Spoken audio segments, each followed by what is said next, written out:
The Chicago O'Hare International Airport serves as a prominent transportation central point for the entire world, aiding nearly 70 million passengers annually. The overall historical influence of the airport continues to assist Chicagoans today, as well as when it did during the first year of flights in 1955.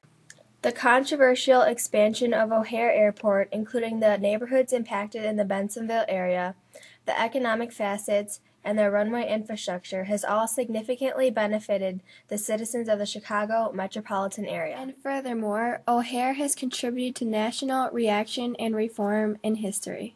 Consequently, Chicago news sources, video clips, as well as historical references contribute to the underlying explanation of its expansion and portray O'Hare's change over time.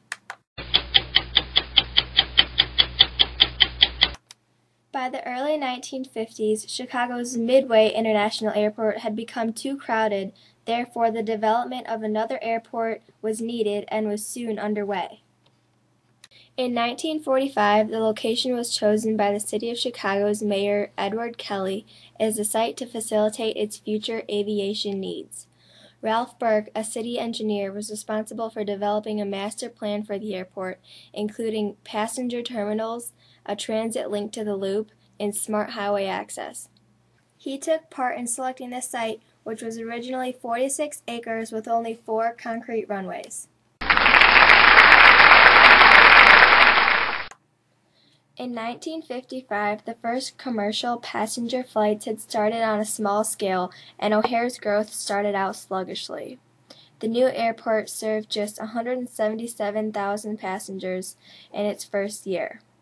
Although in 2 years, Chicago had invested greater than $25 million in O'Hare, yet Midway still remained the world's busiest airport.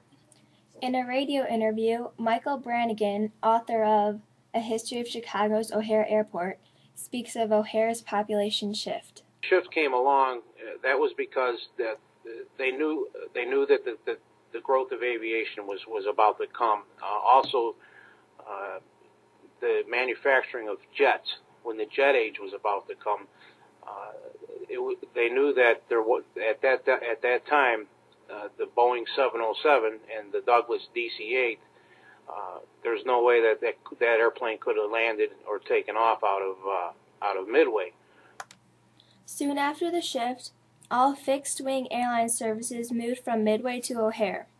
More terminals, hangars, parking, and other amenities were added, resulting in O'Hare taking the spot for the busiest airport in the world. As you can see in this chart, O'Hare began to thrive in the early 1960s.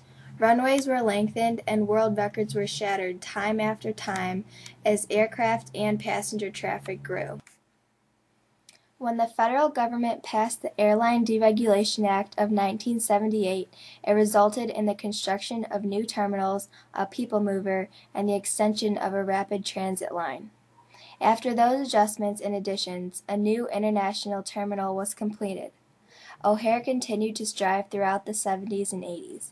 By the end of a century, the reform of a collection of buildings, hotels, attractions, transportation systems, and other conveniences were a reaction of O'Hare's expansion, which led the area of Bensenville to become practically a city within a city.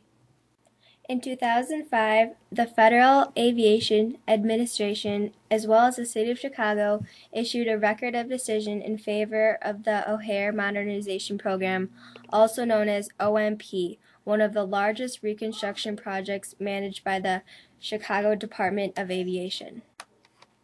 O'Hare will have 8 total runways, 6 east-west and 2 crosswind.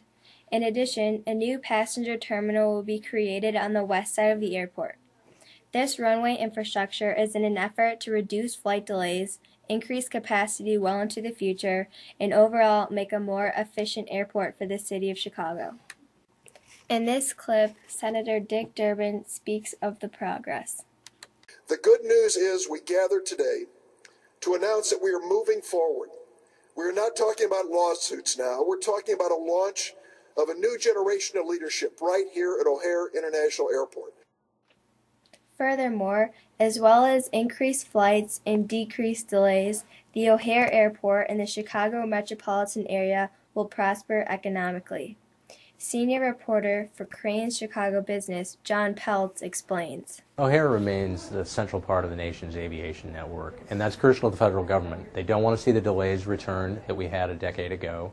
They want this project to keep moving ahead. So they came to the table with money and with their influence, and they got everybody to sit down and think long and hard about what they really wanted and needed. Advocates for the expansion, such as some found in this article by the National Air Traffic Controllers Association, expect the $15 billion modernization program to create 195,000 jobs and pull in $18 million in annual economic activity.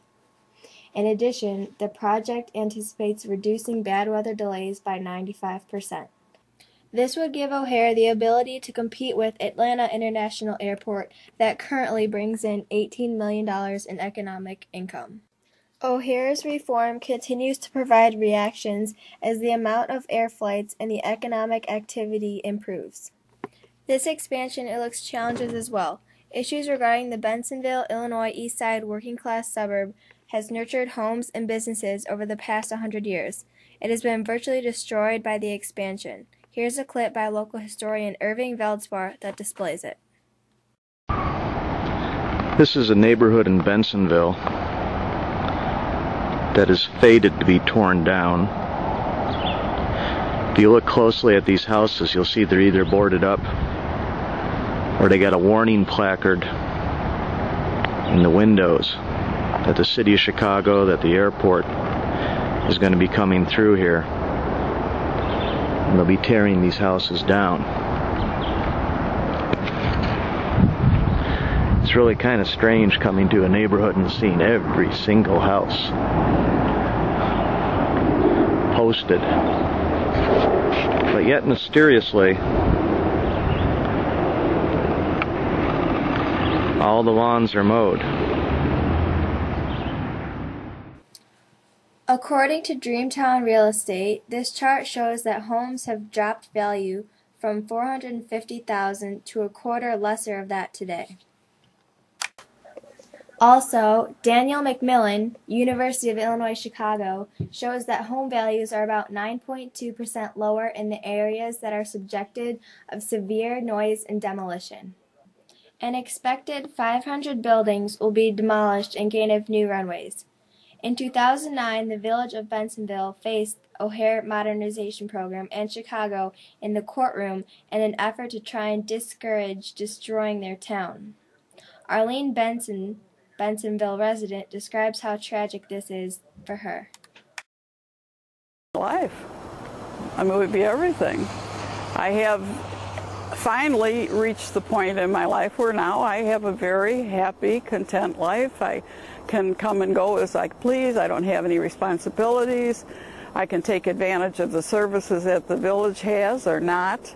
I have a strong support system. I am a handicapped person, and I have strong support from my church and from the community. And my doctors, everything are here. I mean, it would just totally uproot my life. In addition to paying Bensenville $16 million, Chicago will provide tens of millions of dollars to insulate homes and schools from jet noise, hire consultants to manage the teardown of properties, as well as help with the economic revitalization of the working-class village. Despite controversy, the importance outweighs difficulty and challenges. The expansion of O'Hare Airport has proved to be very influential on the history of the Chicagoland region. We can see this through O'Hare's first flight in 1955 to O'Hare being named the busiest airport in the world and the modernization project. The controversial expansion of O'Hare Airport, including the neighborhoods impacted in the Bensenville area, the economic facets, and the runway infrastructure has all significantly benefited the citizens of the Chicago metropolitan area over time. Additionally, this has contributed to national reaction and reform in history. Thus, ladies and gentlemen, you're ready for takeoff.